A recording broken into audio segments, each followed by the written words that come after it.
আসসালামু আলাইকুম everyone, welcome back to my channel Mahima cooking house. আজকে আপনাদের সাথে শেয়ার করতে চলেছি দুটো মজাদার রেসিপি। যেহেতু এখন তালের সিজন, সো আজকে আমি আপনাদের তৈরি করে দেখাবো তালের তেলে পিঠা ও তাল দিয়ে বড়া পিঠা। সো চলুন এত দেরি না করে আমরা আমাদের মূল রেসিপিতে চলে যাই। সো ফার্স্টে আমি একটা মিক্সিং বলে শুকনো চালের গুঁড়ো নিচ্ছি প্রায় 1 কেজির মতো। দেন আমি এখানে প্রায় 1 বাটির মতো তাল নিয়েছি। এটা আমার যেহেতু ফ্রিজে রাখা ছিল, এজন্য এরকম একটু পুরোপুরি গলেনি। ফার্স্টে অর্ধেক তাল নিয়ে তারপরে আমি এখানে নারকেল বাটা দিয়েছি প্রায় 1 কাপের মতো, আর এখানে গুড় দিচ্ছি। এখন এখানে চিনি দিচ্ছি প্রায় 1/2 কাপের মতো।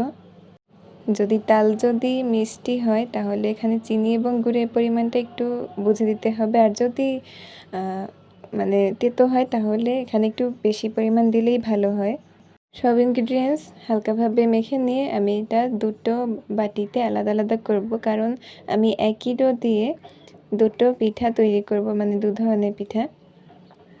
সো এটাতে আমি অল্প অল্প পানি দিয়ে একটা বেশি একটা শক্ত আবার বেশি একটা যে নরম ব্যাটার হয় ওরকম করব না। অল্প অল্প পানি দিয়ে যতটুকু পরিমাণ নরম হয় ততটুকু পরিমাণ করব। ঠিক এরকম টেক্সচার হবে, আপনারা দেখেই বুঝতে পারছেন।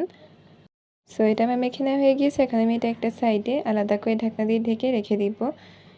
তারপরে আমি যে আরেকটা ডো আলাদাভাবে উঠিয়েছিলাম এর মধ্যে একটু বেশি করে পানি দিব, কেননা এটা দিয়ে যেহেতু আমার তেলেপিঠা হবে, তালের তেলেপিঠা, সেজন্য আমি এটা একটু পাতলাভাবেই তৈরি করেছি।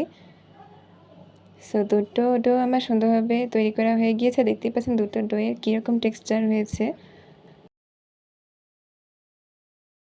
এখন এই দুটো ডো ঢেকে রেখে দিয়ে প্রায় 1 ঘন্টা বা আধা ঘন্টার মতো, যদি হাতে সময় না থাকে, এরকম রেখে দিব। প্রায় 1 ঘন্টা পরে আমি এই ডোয়ের ঢাকনাটা উঠিয়ে দেখাচ্ছি আপনাদেরকে। এখন আমি একটা কড়াইতে তেল গরম করতে দিয়েছি। এর ভেতরে আমি 1 চামচ পরিমাণ ব্যাটার দিচ্ছি।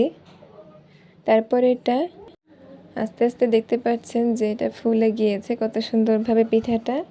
তারপর এপিট ওপিট সুন্দর একটা কালার আসলে আমি তেল থেকে ঝরিয়ে উঠিয়ে নিয়েছি।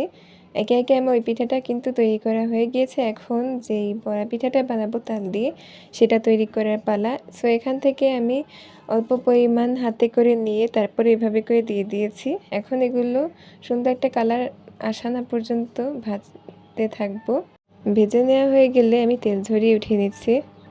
আর এদিকে একে একে সবগুলো পিঠা আমার তৈরি করা হয়ে গিয়েছে। দেখতেই পাচ্ছেন কতটা সুন্দর লাগছে কালারটা দেখতে।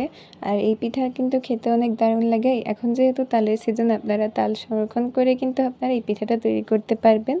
সো আর দেরি না করে আপনারা খুব দ্রুত এই মজাদার পিঠা দুটো তৈরি করে ফেলুন। কতটা পারফেক্ট হয়েছে পিঠাটা সেটা আপনাদেরকে বোঝার সুবিধার্থে ছিঁড়ে দেখাচ্ছি, দেখতেই পাচ্ছেন আপনারা। আর আপনারা যারা এতক্ষণ পর্যন্ত আমার ভিডিওর সাথে ছিলেন তাদেরকে অসংখ্য ধন্যবাদ। যারা এখনও চ্যানেলটি সাবস্ক্রাইব করেনি তারা অবশ্যই চ্যানেলটা সাবস্ক্রাইব করে দিয়ে সাথেই থাকবেন এবং একটি লাইক করে পুরো ভিডিও দেখে নেবেন। এবং এমন তালের আরও সুন্দর সুন্দর পিঠার রেসিপি আমার চ্যানেলে দেওয়া আছে, আপনারা কিন্তু চাইলে এটা দেখে আসতে পারেন। সো আজকের মতো এখানেই বিদায় নিচ্ছি। সবাই ভালো থাকবেন, সুস্থ থাকবেন। আরেকটি নতুন পর্বে দেখা হবে। আল্লাহ হাফেজ।